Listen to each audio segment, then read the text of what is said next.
Thunderbolts and lightning, very, very frightening. A very famous line, a very famous song, of course, Queen's Bohemian Rhapsody. But what I'm interested in is that statement real, or is it just fantasy? It normally takes a few seconds. Nikola Tesla was widely regarded as the godfather, or at least one of the godfathers of electricity. He was a pioneer of AC, alternating current, the very type of electricity that powers our homes, that comes out of our plug sockets. Not only did he pioneer this, but he understood that it was the most efficient way to transport energy via electricity, and he even designed the grid system, or helped to design the grid system that we use to transport it now. But there was one thing he wasn't happy with. He didn't like the idea that we'd have to have massive pylons and huge amounts of wires and cabling to be able to transport this electricity. So he decided to try and come up with a way of transporting electricity wirelessly. He came up with the Tesla coil.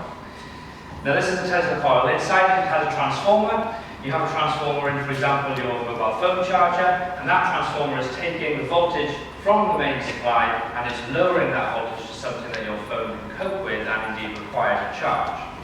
This does the opposite. It's taking the voltage from the main supply and it's making it a lot bigger. And it's also doing that at a very high frequency. Now when you have a high voltage and a high frequency, you get an electric field that allows you to transport energy. We shall have demonstrate.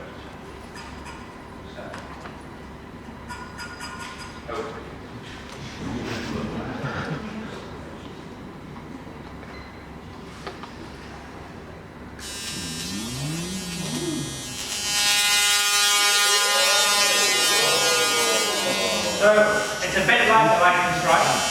It makes a note, and if we, just as in an organ barrel, if you change the frequency that the column of air inside an organ pipe is vibrating, it changes the note that you get out of that pipe. But we can do that here as well. If we change the frequency of the electricity, we'll get a different note.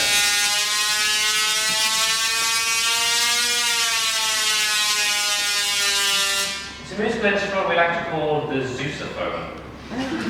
But if we use a computer to control that frequency slightly more accurately, we can actually make the Zeus-aphone a lot more versatile. And to test whether lightning is really very, very frightening, what better than a bit of Michael Jackson.